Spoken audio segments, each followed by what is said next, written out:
唐妙心一睁眼，就看见自己身旁睡着一位美男子。他五官俊朗无双，剑眉入鬓，凤眸灿若星辰，鼻若悬胆，唇形性感。唐妙心痴痴地看了许久，看着看着，他就忍不住上手了。这腹肌真好摸。这是哪里？这陈设像是女子的闺房。我记得昨晚我毒发了，正在压着体内毒素时，却突然被一个女子给……放肆！还不赶紧把你的脏手拿开！咋？你是什么人？我是什么人？当然是貌美如花的女人。啊，你这副受辱的样子，就像昨夜一脸享受的人不是你一样。你，寻常女子遇到这种事，早就羞愤自杀了。你到底是谁派来的？我若真是古代女子，估计会上吊自杀。可惜呀，我是从现代穿越过来。宁孤舟见他不回答，凤眸里泛起冷意，扬掌朝唐妙心拍了过来。唐妙心见招拆招，越拆越心惊。没想到他的武功竟然如此高强，再打下去，恐怕我会吃亏。啊，不就是我昨晚占了你一点便宜吗？你至于这么一副贞洁烈妇的反应吗？按理来讲，我是女人，你是男人，你并不吃亏。你要是心里不舒服，大不了我改天让你占我便宜嘛。你粗俗！昨晚你压着我的时候，怎么不嫌我粗俗啊？你，哎，停，别动手！昨夜的事情，你要是觉得吃亏了，我可以补偿你。昨夜也是我的第一次，我也很吃亏的好吗？补偿？你补偿得了吗？我的二小姐，你醒了吗？你要是醒了，就跟老奴回侯府见夫人吧。我的男人，谁敢动？我什么时候成你的男人了？我睡过的，就约等于是我的。张嬷嬷，这老货怎么又来了？我上次就跟你说了，我不会跟你回去。你去跟你家夫人说，她不配做母亲，我是不会认她的。刚出生就被她扔在庄子里不闻不问，要不是我穿越过来，唐妙心死了都没人知道。一派胡言！夫人生了你，那么你的命就是她的，她让你做什么你就得去做，否则就是不孝。依律法，不孝是要被进猪笼的。所以为了你好，今天你走也得走，不走也得走。二小姐，得罪了。家丁们上前狠狠地撞门。我昨夜是在万户侯府的庄子附近被人打晕劫走，难道她是万户侯府的嫡长女唐江仙？不可能。京城皆知唐江仙慧质兰心，聪明过人，就跟她。万户侯府倒是还有个无人问津、生而不祥的嫡次女，从小被扔在京郊庄子里，难道就是她？抛开她惊世骇俗的行为，单看她的姿容，倒是远胜万户侯的嫡长女。可皇上才刚给我赐婚嫡长女，他家的嫡次女就趁我毒发将我掳了过来，这万户侯一家到底是何居心？哎呀，二小姐，你房里怎么会有男人呢？我房里有男人，那又如何？哼，二小姐当真不要脸，居然还敢问老奴。就算你从小在庄子里长大，你也还是万户侯府的嫡出小姐，还没有成亲就跟男子私通，做下这种苟且之事，万户侯府的脸都要被你给丢光了。哼，这事儿不是你们处心积虑算计的吗？你们都不怕丢脸，我又有什么好怕的？我不知道你在说什么，但是为了侯府的声誉着想，今天我会帮你把这件事情处理好。夫人疼爱你，已经为你找了门亲事，你就回去嫁人吧。万户侯府的奴才居然对主子如此嚣张，哼，有意思。张嬷嬷的手一挥，身后的家丁拿起刀就朝宁孤舟砍去。啊！唐妙心抓起一条板凳，就把冲在前面的两个家丁砸飞。我的男人，谁敢动？我什么时候成你的男人了？我睡过的，就约等于是我的。我明明让人准备的是个长相极丑的男人，眼前这个看着也不像啊。二小姐自甘堕落，老奴却不能看着你误入歧途。来人，把那男人给我杀了！唐妙心挡在念姑舟身前，挥舞起手里的棍子。他下手的脚步极其刁钻，刹那间家丁们被他打翻一片。但他没有注意到的是，右后方有个家丁拿刀朝他砍了过来。念姑舟见此，抢过一个家丁手里的刀，刀锋一闪，以迅雷不及掩耳之速，直接将那个家丁抹了脖子。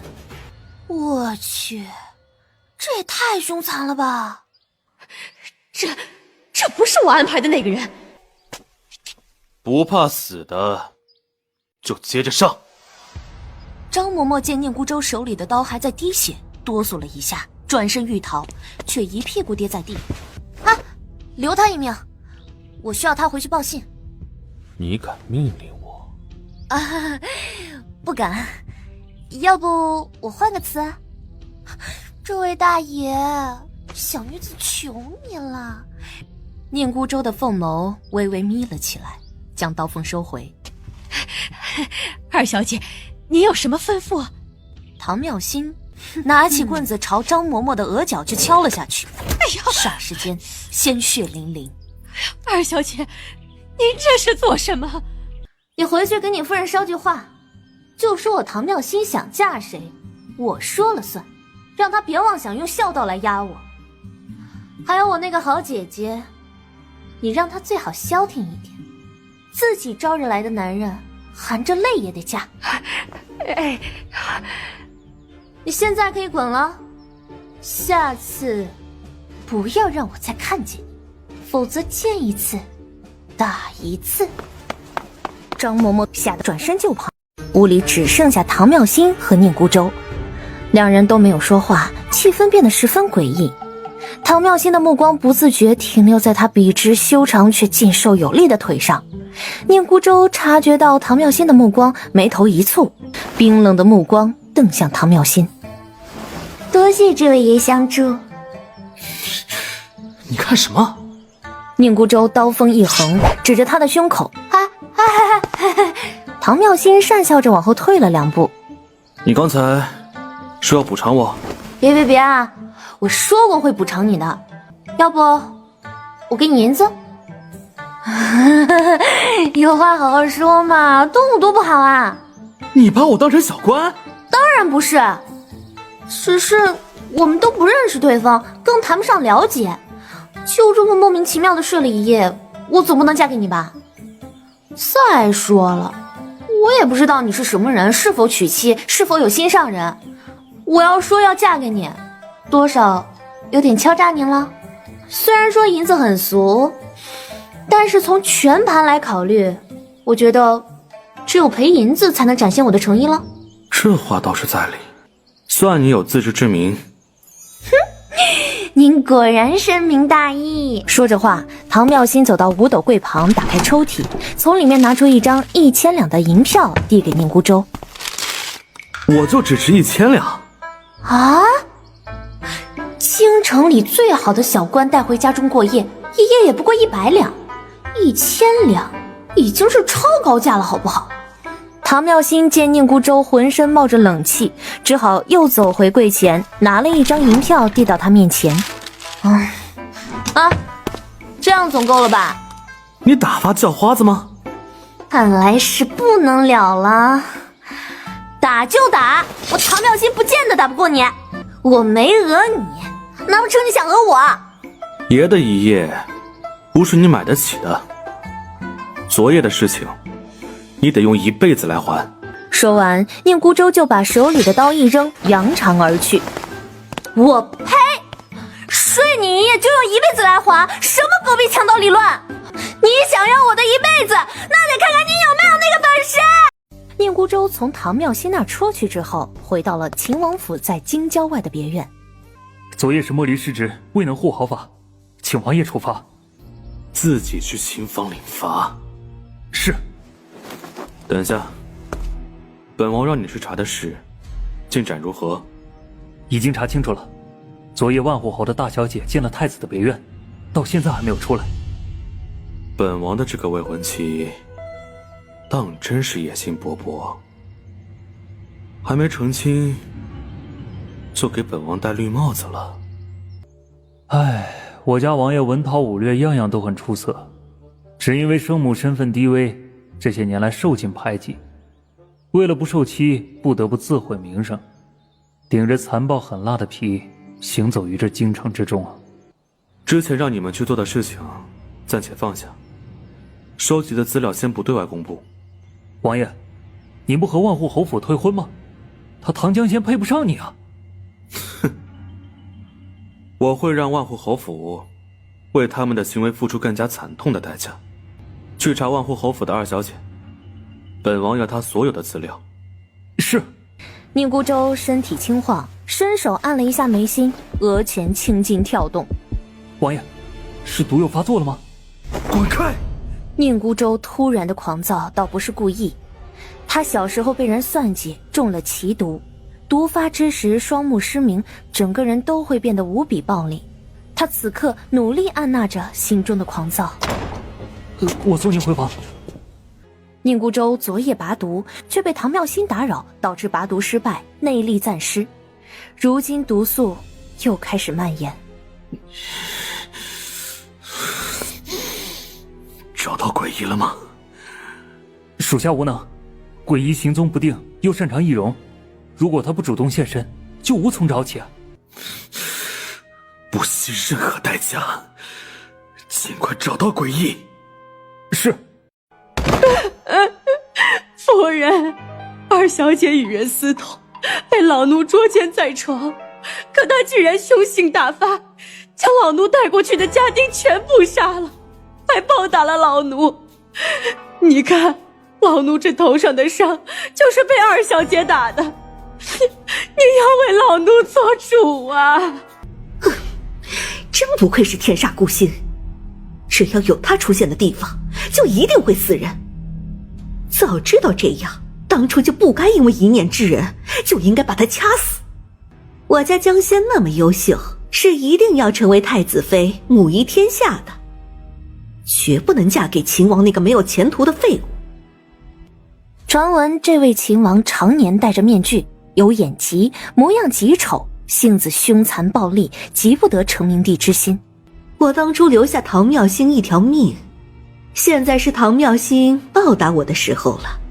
哼，当初把唐妙心弄在身边，原本只是为了折磨他的亲生母亲，谁知还能派上这种用途。可是这二小姐性子在外面养野了，她现在不愿意带大小姐出嫁，这可如何是好啊？哼，她身为万户侯府的二小姐，就得为万户侯府分忧。夫人说的是，二小姐是天煞孤星，配秦王那个废物是她高攀了。只是皇上赐婚的是大小姐，让二小姐待嫁，会不会是抗旨啊？圣旨上只是说让万户侯府的嫡小姐嫁给秦王，又没有指定是江仙。那个天煞孤星也是我生的，也是侯府的嫡小姐，一样能嫁。你之前不是说她是庄子里一个寡妇养大的吗？那就先把那个寡妇接回来，我就不信她敢不回。夫人说的是，这件事儿你要是还是办不好，就不用回来了。这次老奴一定不失手。夫人，外面有一个自称是二小姐的女子，说要给夫人送礼，请夫人过去一趟。你确定是二小姐？啊，她是这么说的，而且她拿出了府里的信物。她没进府吧？还没有，我让她在门口候着。千万不能让她进府，她如果进了府，还不知道会给家里带什么霉运呢。奴才现在就去把她赶走。不，你等等，既然她带着礼物来看我，那我就见她一面吧。我听人说我是万户侯府嫡小姐，但是我长这么大，还从来没有见过我的父母亲和兄弟姐妹。今天我准备了一份大礼来见过我母亲，请问我母亲是哪位？啊，你胡说什么？夫人就站在门口，你是眼瞎了吗？真是抱歉啊，我从未见过我母亲，我不认识她。你不帮我指认一下，万一我误认为你们这些婢子是我母亲，你们受得起吗？你，万户侯夫人，我的母亲，请问你在哪？李氏看到旁边探头探脑的人，心里就算是再不愿意，此时也只得走过来。哎呀，妙心，是你吗？为娘想你想得好苦啊！你就是我娘？啊，可怜的儿啊，连娘都不认识了。哦，原来我娘长这样啊，不错，像我。这说的什么混账话？虽然以前有人说我是侯府的二小姐，但是我一直以为他们是在开玩笑，没料到就是真的。这不，我一知道自己的身份后，立即就从庄子里装了一大车的东西送过来给你当见面礼，还请夫人笑纳。李氏一见唐妙心靠近，哪里顾得装什么慈母，连忙后退一大步，生怕被他碰到。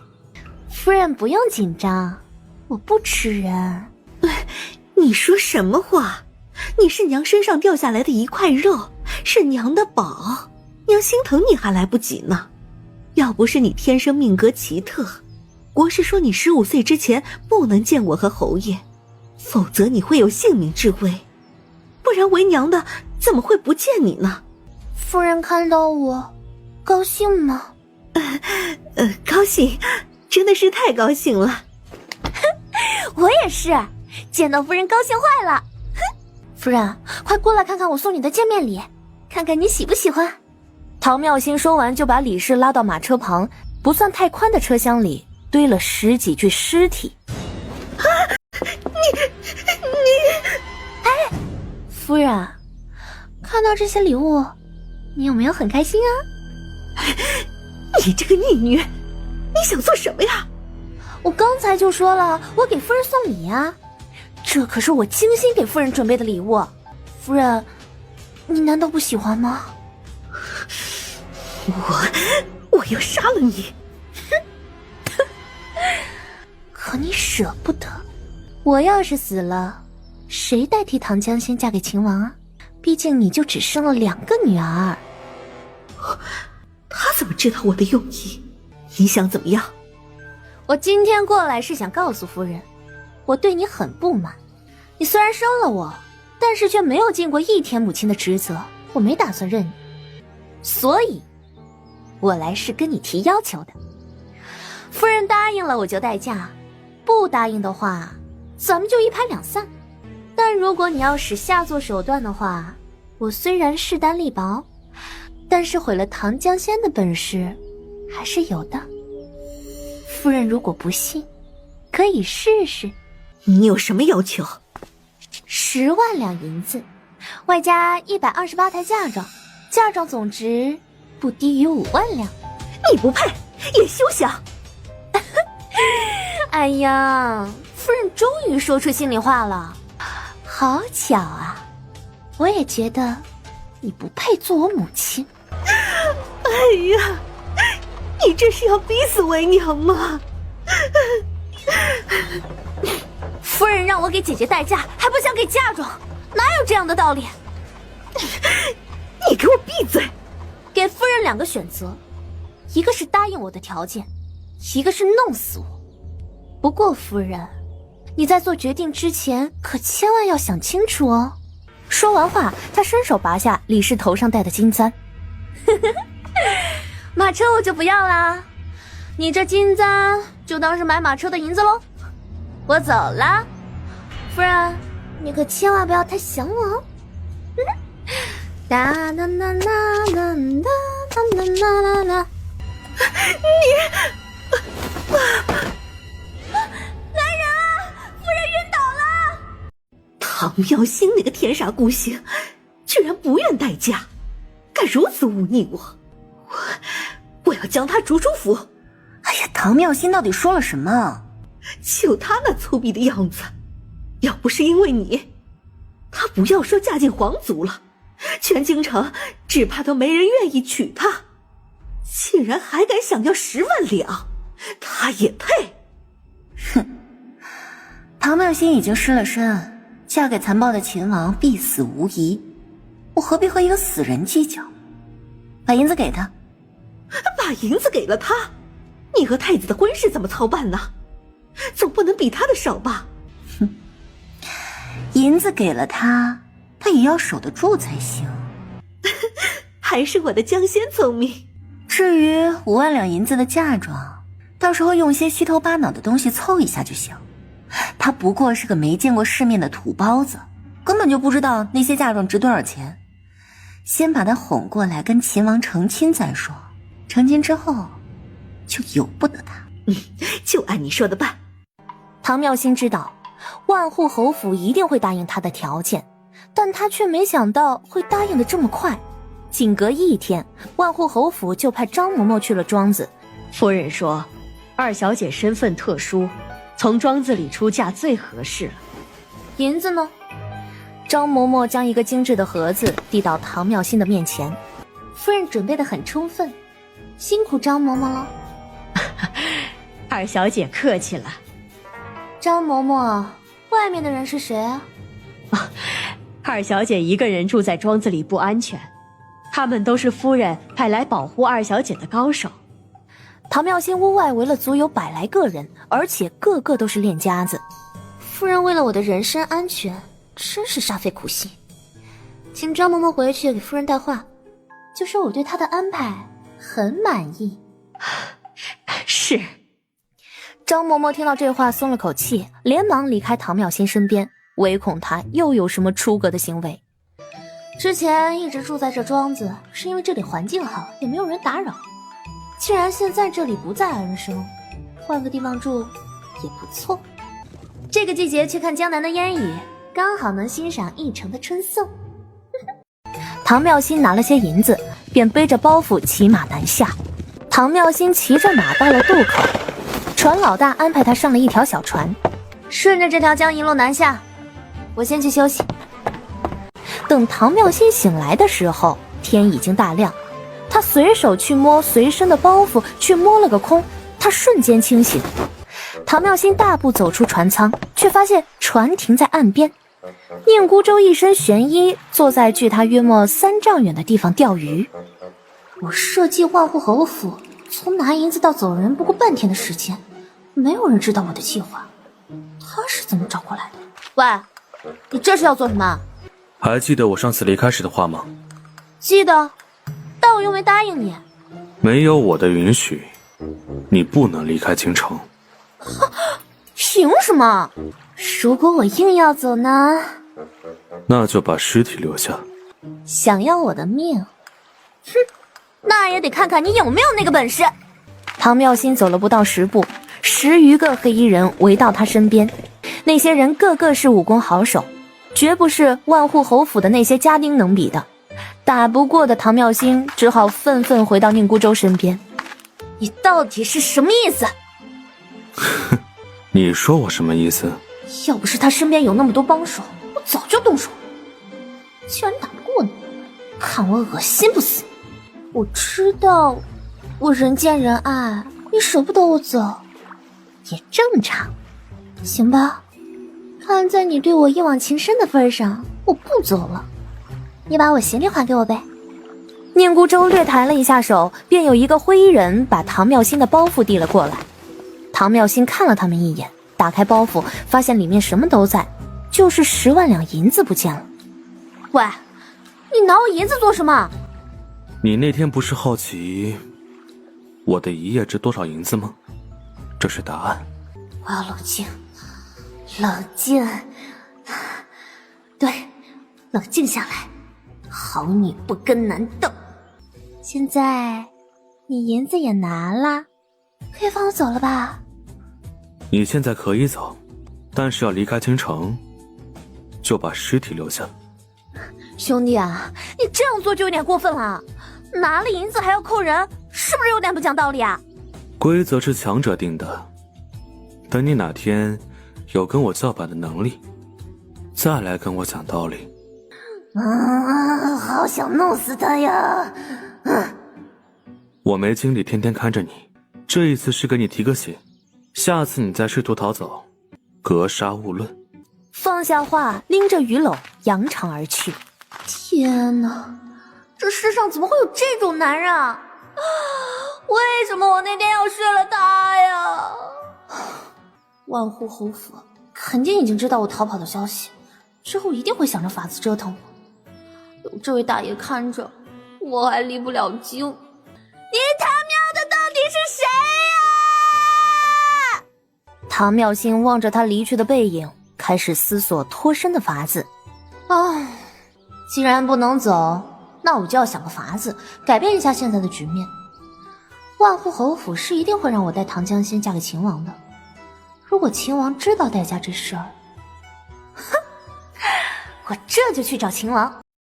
第二天一早，唐妙心便将自己精心打扮了一番，衣裳凌乱，头发也凌乱，脖子上是用杯子吸出来的斑斑吻痕，自认无误后才叩响了秦王别院的门。姑娘，你是？奴家是秦王的未婚妻，想找秦王谈谈。姑娘稍等。唐妙心在门口等了一会儿，没过多久，那小厮便急匆匆跑了回来。姑娘请进。小厮领着唐妙心走到别院后方的湖畔，指着一座亭子。王爷在那里，姑娘自己过去就好。劳烦小哥了。唐妙心道了谢，便朝亭子走去。亭子四周挂着帐幔，他过去的时候，帐幔是放下的，只能隐约看得见里面有个人影，看不清面容。见过王爷。没有人出声。唐妙心的眸光沉了沉，决定按他之前想好的来做。我是万户侯的二小姐，今天来找王爷是有件事情想和王爷商量。里面依旧没有人说话，只有身形略动了些，似乎在听他说话。我来是想告诉王爷，王爷和我姐姐的婚事，侯府想让我代嫁。哼，我知道这件事情后，觉得侯爷和夫人这事儿做得太不厚道了。我从小就在庄子里长大，性情粗野，完全配不上王爷。更不要说我已经有了喜欢的人，我和他两情相悦，已经有了夫妻之实，还互定了终身。我准备和他成亲，不想就发生了这样的事情，还请王爷成全。和你两情相悦，有夫妻之实的心上人，是不是和本王长得一模一样？你是秦王宁孤舟？你真够蠢的，现在才发现你打扮成这副鬼样子，是想吓唬本王吗？唐妙心连忙用手抓了抓凌乱的头发，将松垮垮的衣服系了系。这一拨弄，宁孤舟便注意到了他脖子上的红痕。你又跟野男人鬼混了？我自己弄的。你找本王做什么？我要知道你就是秦王，今天就不来了。之前应该就知道我是谁了吧？侯府想让我替唐江仙嫁给你，这事儿你怎么看？宁孤舟没答话。哎呀，不说就不说，反正这事儿我跟你说了，你要不想娶我，我就自己想办法拒了这门亲事。唐妙心转身欲走。求本王。啊？你说什么？你想逃婚却离不开京城，只得任凭万户侯府安排你的亲事，而且你已失身，侯府也容不下你。你想要活命，只有求本王娶你。哼，我求你娶我，你就会娶吗？那得看你有没有诚意了。你自我感觉也太良好了吧？你放心好了，我不会嫁给你的。可以，你想死，本王不会拦着你。唐妙心脸上挤出娇媚的笑容，凑到他身边。王爷，求求你了，就娶了人家吧。而且，人家已经是你的人了，以后一定会好好伺候你的。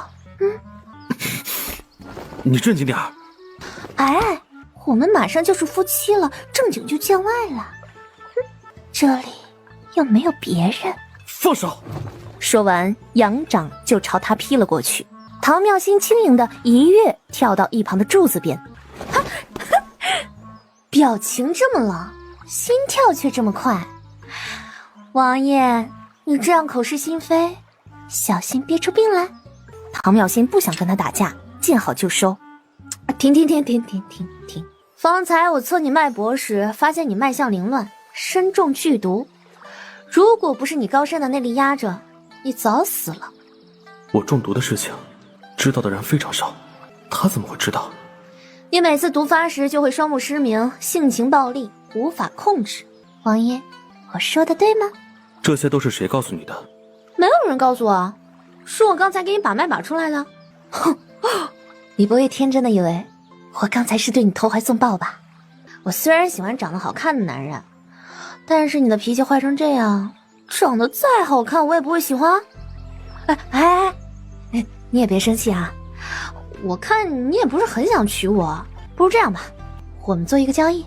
你要和我交易什么？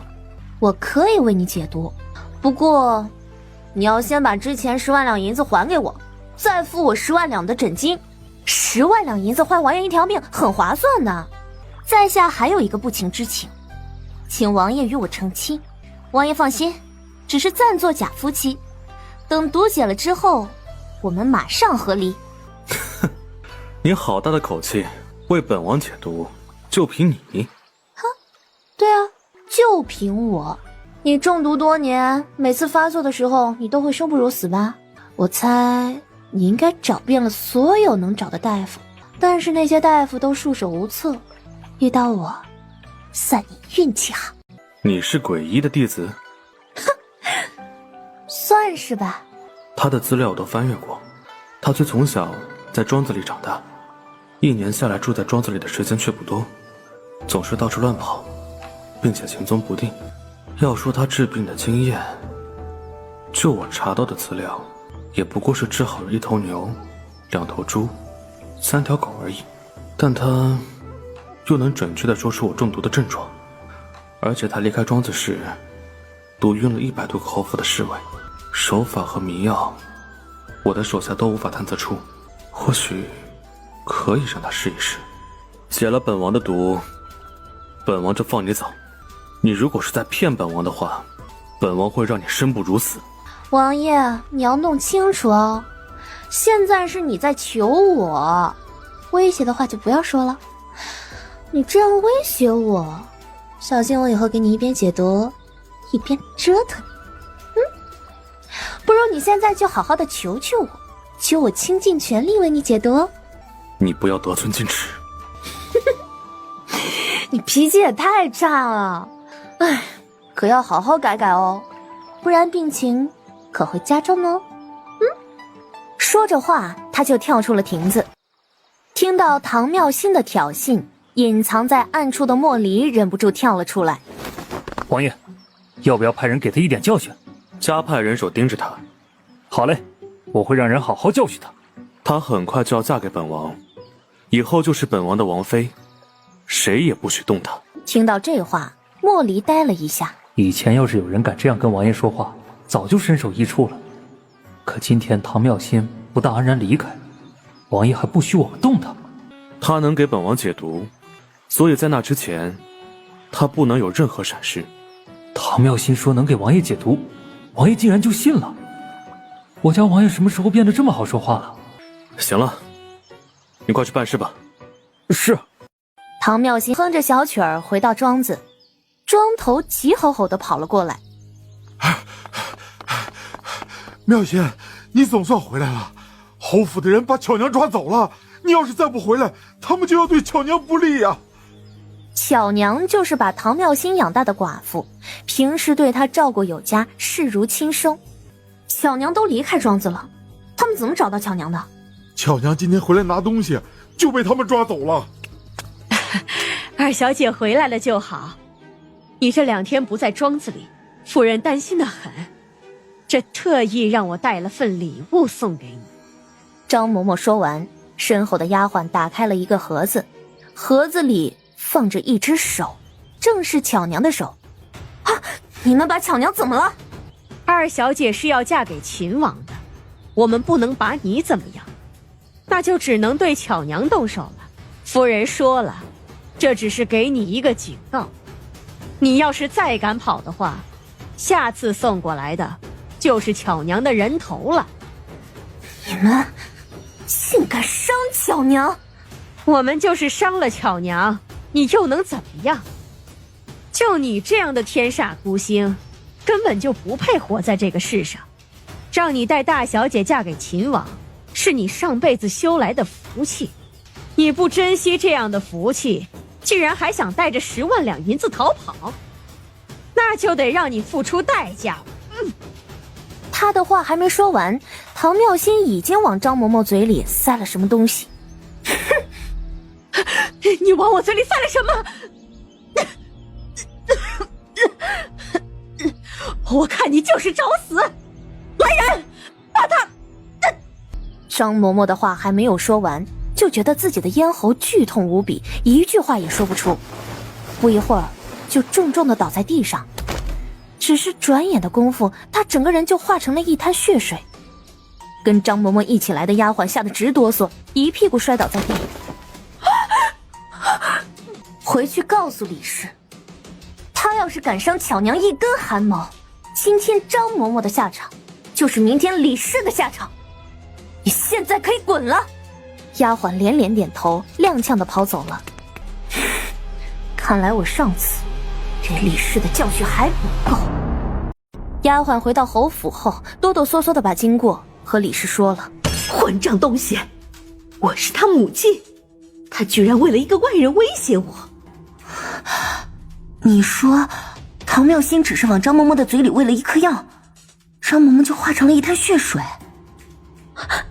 是的，奴婢亲眼所见。行了，你退下吧。简直就是岂有此理！他能给你代价，那是他前世修来的福气，否则就凭他那狗德行，嫁个村夫都是他高攀。看来唐妙心还有帮手，给他毒药放倒了侍卫，毒杀了张嬷嬷。哼！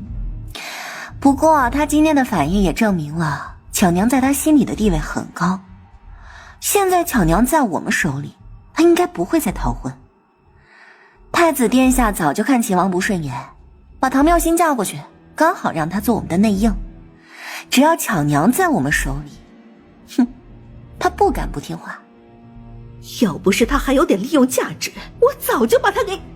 哎呀，好了，母亲，秦王暴力成性，喜欢虐杀人，要是知道替嫁的事情，肯定会迁怒唐妙心。他就算再嚣张，怕也是逃不过秦王之手。哼，可以说啊，他就是个必死之人，母亲何必跟他置气？也是，还是江仙想得透彻。我当年为了折磨那个轻易绝尘女子，可是费尽心力才让唐妙心变成我的女儿。如今她的女儿不仅从小就被人称为天煞孤星，还将被秦王凌虐致死，简直是快意极了。给唐妙心的那10万两银子得尽快拿回来。太子殿下最近需要一笔钱，我这一次只要能帮到他，他就会娶我，让我做太子妃。放心，唐妙心过几天就要嫁给秦王，她嫁人的时候肯定会带着银票。银票的事情绝不能再出任何意外。很快到了唐妙心和秦王大婚的日子，他住的屋子里却没有任何喜气，门窗上甚至连个喜字都没有贴。长得还行，但完全没法跟大小姐比。一会儿给你好好化个妆，估计就能见人了。哼，就你这样的居然还带大小姐出嫁，也就是沾了和大小姐一母同胞的光。哎呀，你们还画不画了？在婆子丫鬟一番鼓捣下，唐妙心秀丽的眉毛被画得又粗又黑，还塌得很，晦气的不行。樱桃小嘴四周被抹了一片大红，变成了血盆大口。可以说她现在的造型丑得惨绝人寰。哼，李氏让你们把我画成这样，真的太有创意了，我很满意。哼，果然是没见过世面的，被画得这么丑，居然还觉得自己好看。你也别在屋子里等着了，自己去庄子的门口等秦王吧，刚好让秦王看到你绝美的脸。就你这身份，根本就不配让秦王来接你，你得自己识趣，小心还没嫁进王府就失宠。秦王今天会到庄子里来接我？侯爷和夫人会让秦王来庄子接你，至于他会不会来，那就另当别论。哼，万户侯府虽然是遵旨嫁了嫡出的女儿，却是要和秦王府结仇了。宁孤舟还真是个小可怜，全京城的人都知道皇帝老爹不待见他。不过这得有多讨厌，才能让万户侯府不惜得罪他一个王爷，也要与他撇清关系啊？你还做上美梦了？还快点出去！真以为有人来接你啊？唐妙心扭头看向丫鬟，丫鬟被他冰冷的眼神吓得下意识地往后退了一步。看什么看？还不赶紧走！看你长得真丑，也就眼睛还能看，你的这对眼睛我要了。